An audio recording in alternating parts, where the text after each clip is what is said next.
નમસ્કાર વિદ્યાર્થી મિત્રો, આજે આપણે આ વિડીયોમાં દ્વિતીય સત્ર લેખિત મૂલ્યાંકન કસોટી 2025 અંતર્ગત ધોરણ 5માં જે પર્યાવરણનું પેપર છે એ પેપરના અભ્યાસ માટેનું મોસ્ટ આઈએમપી પેપરનું સંપૂર્ણ સોલ્યુશન આજે આપણે કરવાનું છે। વિદ્યાર્થી મિત્રો, જો તમે અમારી ચેનલ ઉપર નવા હોય, પહેલી વખત હોય તો ચેનલને સબસ્ક્રાઈબ કરી લેજો, જેથી કરીને નવા વિડીયો તમને ઝડપથી મળી શકે। પ્રશ્ન નંબર 1માં આપણને પૂછાયેલું છે, નીચે આપેલ વિધાનો લખી યોગ્ય વિકલ્પ પસંદ કરી ખાલી જગ્યા પૂરો। ચાંગથાંગ સ્થળ દરિયાની સપાટીથી ખાલી જગ્યા મીટર ઊંચાઈએ આવેલું છે। જવાબ આવશે 5000 મીટર। પહાડી વિસ્તારમાં અને ઠંડા પ્રદેશોના ઘર બનાવવા ખાલી જગ્યાનો ઉપયોગ વધુ થાય છે, તો જવાબ આવશે લાકડા।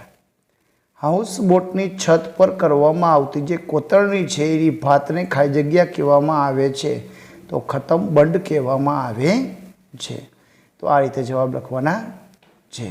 પ્રશ્ન નંબર 2માં આપેલું છે એ નીચેના પ્રશ્નોના જવાબ 3 થી 4 વાક્યોમાં લખો। વિદ્યાર્થી મિત્રો, કોઈ પણ એક પ્રશ્નનો જવાબ લખવાનો છે।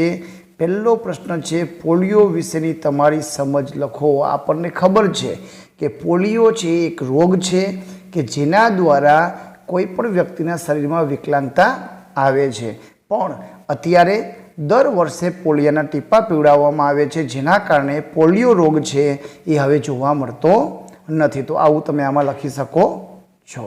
બીજું, તમારી કોઈ પણ 3 સારી ટેવ વિશે લખીને કુટુંબના કયા કયા સભ્યો જેવી છે તેના વિશે લખો। તો સારી ટેવ જે આપણામાં હોય, સાચું બોલવાની, તો પપ્પા જેવી, કચરો ગમે ત્યાં ફેંકવાને બદલે ડસ્ટબિનમાં નાખવાનું, તો મમ્મી જેવી, સારા અક્ષરે લેસન કરવાનું, દીદી જેવી। તો આવું કોઈ પણ એવી સારી 3 ટેવો છે તમારે તમારી રીતે લખીને એનો મૌખિક જવાબ લખવાનો છે। પ્રશ્ન નંબર 2માં આપેલું છે નીચે આપેલા વિધાનો ખરા છે કે ખોટા તે જણાવો। તો અનાજ ઉગાડવા માટે ખેતરમાં રાસાયણિક ખાતર જ નાખવું જોઈએ, તો એ ખોટું।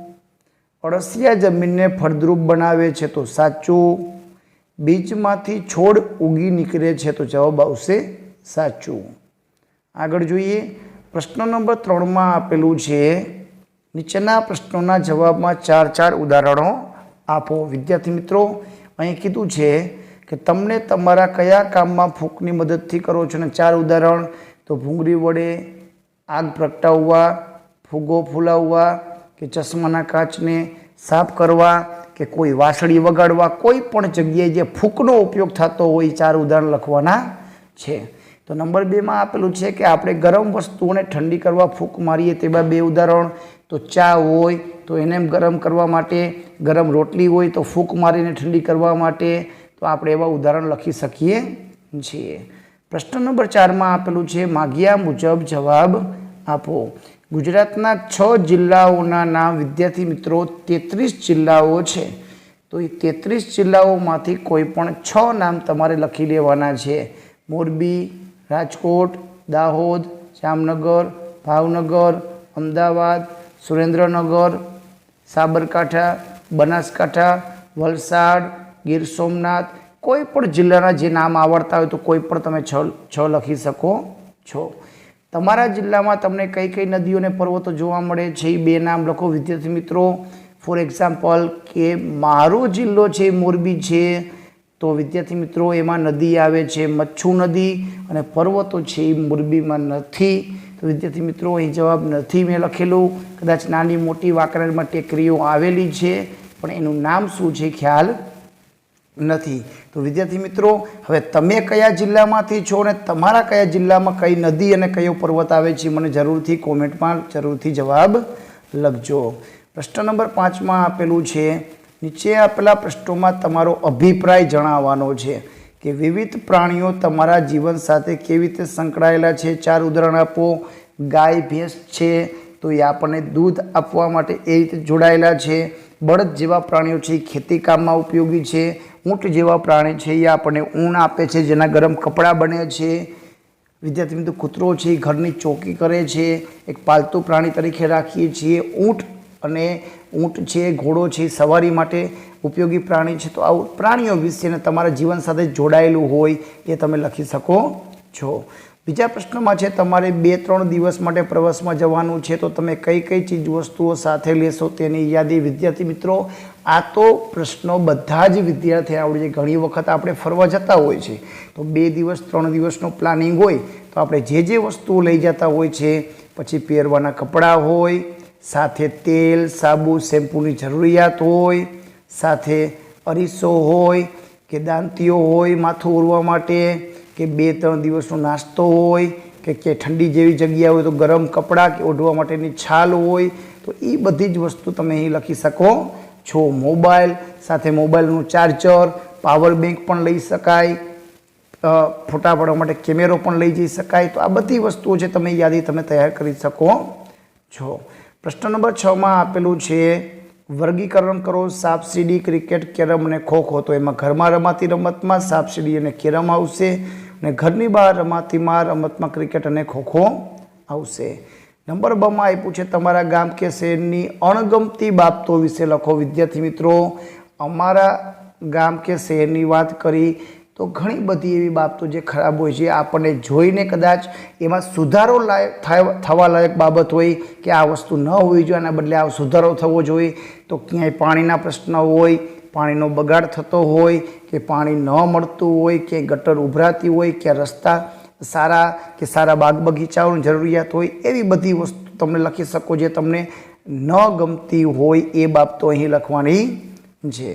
એના પછી આપેલું છે નીચેના શબ્દ સમજાવો. સ્થળાંતર એટલે એક જગ્યાએથી બીજી જગ્યાએ આપણે જવું, તેને સ્થળાંતર કહેવાય છે. અને ઝૂંપડી તો લાકડામાંથી બનાવેલી કોઈ છાપરા જેવું ભાગ જ્યાં આપણે રહી શકીએ છીએ તો એને ઝૂંપડી કહેવાય છે. ટૂંકમાં પાક્કું મકાન ઈંટ, રેતી અને કોન્ક્રીટનું બનેલું હોતું નથી.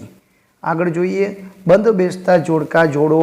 તો એમાં આપણને આપેલું છે આપત્તિ અને નુકસાન. તો ધરતીકંપ આવે તો ધરતી ધ્રુજવા લાગે, પૂર આવે તો નદીનો ધસમસતો પ્રવાહને પૂર કહેવાય, વાવાઝોડું આવે તો એ અતિ ઝડપે પવન ફૂંકાય, દાવાનળ છે તો જંગલ સંપત્તિને નુકસાન થાય છે. તો આ રીતે આપત્તિ અને એની સામેના જે શબ્દ છે એ તમારે જોડવાના છે. પ્રશ્ન નંબર 2માં આપ્યું છે કે નીચેની પરિસ્થિતિમાં તમે શું કરશો. વિદ્યાર્થી મિત્રો તમારે મૌખિક જવાબ લખવાનો છે.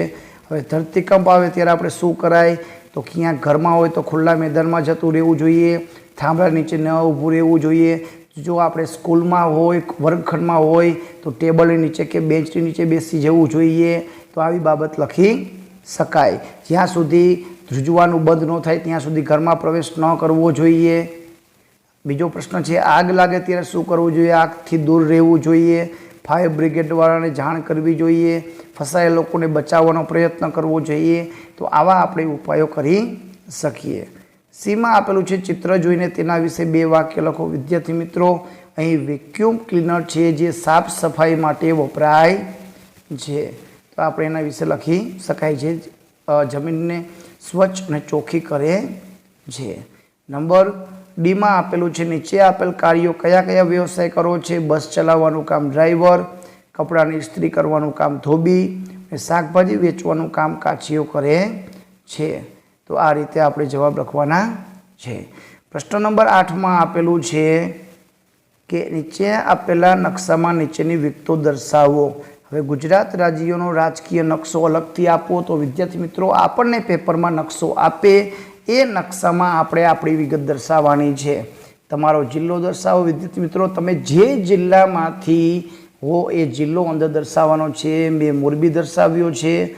તો મોરબી કોઈ પણ એક પડોશી રાજ્ય. તો ગુજરાતની બાજુમાં મહારાષ્ટ્ર, રાજસ્થાન, મધ્યપ્રદેશ 3માંથી કોઈ પણ એક પડોશી દેશ દર્શાવો. પાકિસ્તાન, શ્રીલંકા, બર્મા, મ્યાનમાર, ભૂતાન, ચીન ગમે તે દર્શાવી શકાય. કોઈ એક દરિયાઈ સીમા તો જામનગર, કચ્છ. કોઈ એક જંગલ વિસ્તાર આવતો જિલ્લો તો ગીરનું જંગલ, જુનાગઢ. તો વિદ્યાર્થી મિત્રો ગુજરાતના નકશામાં બધી જ જગ્યાનો અભ્યાસ તમે કરી લેજો. કયા કયા સ્થળે આવે છે એ તમે ક્યાંક એક અભ્યાસ માટે નકશો તૈયાર કરી લેજો. તો વિદ્યાર્થી મિત્રો આ હતું ધોરણ 5નું પર્યાવરણનું મોસ્ટ આઈએમપી પેપરનું સંપૂર્ણ સોલ્યુશન. વિદ્યાર્થી મિત્રો આવા બીજા પેપરના સોલ્યુશન મેળવવા અમારી ચેનલને સબસ્ક્રાઈબ કરો. બાજુમાં આપેલું બેલ આઇકન દબાવો. વિડીયો ગમે તો લાઈક કરજો, અમારી ચેનલને સબસ્ક્રાઈબ કરજો. આભાર, ધન્યવાદ.